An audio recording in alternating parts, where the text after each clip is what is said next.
Le mot précède-t-il la chose ou bien la chose précède-t-elle le mot? Un homme a sûrement sa petite idée sur la question. Jean Pruvot, lexicologue, possède 10 000 dictionnaires. Il a même dû louer un appartement à côté du sien pour les y ranger. Mais il lui en manque peut-être un, le dictionnaire de la rature. Son auteur, Geneviève de Maupoux, y a classé et défini tous les mots qu'il faudrait, pourquoi pas, rayer de la page pour le bien de l'humanité, rien que cela. Il y a par exemple blasphème qui côtoie Dieu, mais aussi désir. Bonsoir Jean Pruvot, merci d'être avec nous. Voici donc le Dico des dictionnaires, histoires et anecdotes. C'est publié aux éditions Jean-Claude Lattès. Merci d'être avec nous. Geneviève Maupoux, bienvenue à vous également. Vous êtes donc l'auteur du dictionnaire de la rature. C'est aux éditions Actes Sud. Jean Pruvot, pourquoi cette fascination pour les mots, cette fascination pour les dictionnaires ? Je crois que quand on rencontre un objet déjà assez lourd et qu'on a envie de l'emporter sur cette île déserte parce qu'il y a des illustrations aussi, c'est le Petit Larousse, parce que il y a tous les mots et ceux qu'on ne connaît pas, on a l'impression qu'on a un viatique. Et donc c'est un peu ce qui a dû se passer quand j'étais étudiant. Et puis le fait d'avoir des parents qui étaient professeurs de sténodactylo, la sténo c'était évidemment écrire le son des mots, la dactylo c'était au bout des doigts les lettres. Et donc peut-être que ça m'a poussé vers les dictionnaires. Puis c'est la rencontre aussi de grands professeurs. Alors les dictionnaires n'ont pas toujours existé. Nous sommes en 2015. Quand et comment ont-ils pris naissance? Quelle utilité aussi? Alors, ils sont liés, dans le fond, au grand texte religieux. Si le grand texte religieux n'est pas de la même langue, alors il y a forcément des traductions. Et donc, il y a eu la traduction d'abord avec des dictionnaires latin-français, puis français-latin, c'est en 1539, et puis on s'achemine vers un dictionnaire monolingue au moment où une nation a besoin d'exister, d'avoir un code commun, et à ce moment-là, c'est le XVIIe siècle, avec l'Académie française, créée en 1635. Geneviève de Maupoux, expliquez-nous quel est le principe de votre dictionnaire, dont d'ailleurs Jean Pruvot avait la connaissance. Oui, alors ce dictionnaire, c'est déjà un dictionnaire collectif puisque nous l'avons co-dirigé avec Lionel Trouillot, qui est haïtien, Alain Sancerny qui vit en Éthiopie. Et le principe de ce dictionnaire, c'est la subjectivité. C'est-à-dire que nous avions repéré un certain nombre de mots qui nous agaçaient, qui nous étaient assez insupportables, et on a voulu expliquer pourquoi est-ce que leur résonance nous affectait à ce point-là, pourquoi est-ce qu'elle nous faisait réagir, et donc donner un nouvel espace, une nouvelle signification à ces mots. Alors justement, 2 exemples peut-être de mots qui vous agacent. Est-ce que vous pouvez nous en lire? Alors je vais peut-être vous lire le mot profiter qui m'agace profondément. C'est à la lettre P, j'imagine, c'est un vrai dictionnaire. Donc profiter, voilà comment il a été défini, verbe égoïste qui se conjugue souvent au détriment d'autrui. Profiter est un verbe à éviter et son emploi à l'impératif à bannir absolument. Profites-en et profitez-en, pouvant aussi bien générer des actions anodines que révéler les plus bas instincts. À profiter, on préférera forcir. Jérôme a forci, jouir, nous avons bien joui de nos vacances, ou abuser. 3 gaillards ont abusé de la jeune femme inconsciente qui gisait à terre. On se méfiera également de la plupart de ces dérivés, à l'exception de la pâtissière profiterole, dont il ne faut pas hésiter à exhumer le sens disparu, gratification. Puis-je espérer, madame, en récompense du service rendu, la profiterole que vos appâts suggèrent à mes sens, variante autrement galante du « Madame, puis-je profiter de vous ?» Vous voyez qu'on est sur des définitions plutôt ludiques et subjectives. Mais qui en disent beaucoup. Jean Pruvot, selon vous, faire disparaître des mots permet-il de faire disparaître la chose? Non, pas vraiment, mais maintenir le mot, c'est quand même lui donner une survie. Donc je suis absolument contre la disparition des mots, et il est vrai qu'aujourd'hui avec les supports numériques, c'est un peu dommage d'enlever des mots. Mais on est bien obligé sur un papier, un dictionnaire papier, quand on ajoute, s'il y a 3000 mots à peu près nouveaux par an dans la langue française, ça fait beaucoup de pages. Donc sur un petit Larousse, sur un petit Robert, il faut quand même se limiter. Mais comment est franchement cette idée, ce projet?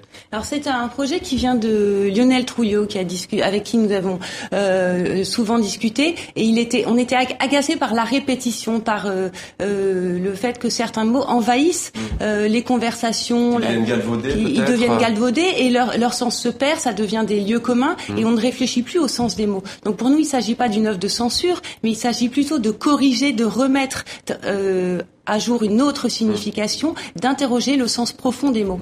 Alors peut-être que ça nous concerne, nous journalistes. Moi, j'ai d'ailleurs sélectionné un mot qui m'a particulièrement... qui a attiré mon attention. Il s'agit de moyenne. Alors voici, ça vous fait sourire. Alors, fonction anesthésiante du cerveau permettant d'évacuer sans douleur le syndrome de réalité selon le principe hegelien. Alors, un exemple concret, si X mesure 1m80, c'est un être réel, et si Y mesure 1m20, c'est lui aussi un être réel, eh bien alors M, la moyenne, c'est 1m50, c'est un être irréel, mais qui fait la loi. Les principales disciplines totalitaires et le libéralisme ambiant en font un usage assez peu modéré. C'est politique. Il y a une forme d'engagement dans ce dictionnaire. Il y a surtout une conviction. Ici, ce qu'on essaye de dénoncer, finalement, c'est la réduction de ce terme moyenne. Ouais. C'est le côté simplificateur de ce terme. Qui permet de balayer tout le reste, en fait. Toute la complexité de l'entourage, le 1m20, et voilà. Tout le monde devient 1m50. Alors, Jean Pruvot, vous qui êtes lexicologue, on se souvient du temps pas si lointain où il y avait à la maison un dictionnaire. Désormais, on a une multiplication des dictionnaires. Vous avez d'ailleurs tout à l'heure cité, y compris Internet, qui a fait évoluer les choses. Vous avez écrit le dictionnaire du vin, par exemple, que j'ai ici. Vous en avez d'autres à la maison, en collection. En quoi cela révèle-t-il, d'une certaine manière, notre vision du monde, cette multiplicité que l'on a? Il faut un dictionnaire de l'amour, un dictionnaire du vin, un dictionnaire... Qu'est-ce que ça nous dit? Alors là, c'est pas un dictionnaire, c'est Champion les mots, et je prends le mot vin depuis son origine jusqu'à nos jours. Et comme je pris le mot fromage, en expliquant d'ailleurs que fromage, par exemple, c'était une faute au départ, puisque c'est le formage, d'où l'italien formaggio, c'est le lait qu'on met dans la forme. C'est l'évolution de la prononciation. Le vin, j'ai eu la chance qu'il soit aussi préfacé par Bernard, un grand ami, Bernard Cerchilini. Donc c'est un mot qui se retrouve dans beaucoup de civilisations et qui finalement garde encore ses mystères, mais qui a un charme fou parce qu'il y a des expressions, vous évoquiez les expressions qui disparaissent. Quand on dit qu'on a un vin à une oreille, ça veue dire que c'est un bon vin. On tourne la tête. À deux oreilles, c'est un vin qui n'est pas bon. Et c'est une expression qui a disparu, mais chaque fois que je vais au restaurant, j'en informe. Alors, on a bien compris le principe du dictionnaire de la rature, et de Geneviève de Maupoux. Vous, concernant le dico des dictionnaires, quelle est la démarche? Alors, c'est une merveilleuse idée qui a été lancée d'ailleurs par Lattès et son directeur, Lafont, et qui a consisté à mettre dans l'ordre alphabétique des choses un petit peu subjectives aussi, puisque c'est l'alphabet, mais ce sont aussi les archaïsmes. Vous voyez, pour la lettre A, pour la lettre F, c'est la francophonie, pour la lettre R, ce sont les régionalismes, pour la lettre Q, ce sont les québécismes, pour la lettre Z, une grande aventure pour ce mot qui mérite. Donc, il y a à chaque fois dans chacun des chapitres alphabétiques un certain nombre de mots qui sont traités sérieusement, mais avec humour et avec des anecdotes, parce que en 30 ans, j'ai rencontré beaucoup de gens et parfois ça se prête à quelques anecdotes aussi. Alors, parlons de cette subjectivité. On a le sentiment que de plus en plus de dictionnaires sont subjectifs. Un dictionnaire de l'amour, notamment, j'ai cité tout à l'heure. Qu'est-ce que ça vous inspire? Je crois qu'il y a ce besoin, en tout cas pour nous, il y avait ce besoin d'essayer de définir, de comprendre, d'aller titiller la langue, d'aller la chatouiller pour faire réagir aussi. Et ce dictionnaire de la rature, c'est aussi une invitation à l'écriture. Si d'autres personnes se prennent au jeu et commencent à écrire des définitions sur les mots qui les font réagir, je pense qu'on aura gagné quelque chose. Mais pourtant, un dictionnaire, c'est vrai que c'est fait pour qu'on se rapproche d'une certaine objectivité. Oui, il y a les deux. Votre avis sur ce sujet, subjectivité, il y a d'un côté les dictionnaires de langue française, c'est le Petit Robert, les dictionnaires encyclopédiques de langue, c'est le Petit Larousse. Donc là, c'est vraiment pour la communauté linguistique les 60 000 premiers mots de la langue française. Et puis de l'autre côté, il y a toute une série de dictionnaires qui sont dans l'ordre alphabétique et qui permettent la subjectivité. Alors tantôt, c'est des dictionnaires de spécialité, c'est-à-dire des termes techniques. Tantôt, c'est des dictionnaires détournés, très agréables, comme le dictionnaire de la rature. Alors quand on parle des dictionnaires, une question à tous les deux, souvent, enfin ces derniers temps, ce qui fait polémique, c'est parfois est-ce qu'il faut féminiser les mots? Ça revient souvent, écrivain, écrivaine. C'est aussi les anglicismes, est-ce qu'il faut faire entrer LOL, par exemple dans le dictionnaire, etc. Prenons la féminisation des mots. Vous dites faux débat, on imagine, avec votre dictionnaire sur la rature? Alors, je dirais, tout dépend de quel mot il s'agit. Il y a certains mots féminins sur lesquels sur lesquels on a réagi, mais c'est pas les mots auxquels vous pensez. C'est pas auteur avec un E ou écrivaine avec un E. Ça va être, par exemple, le terme épouse qui va celui-ci, je l'aime bien aussi. Il est assez.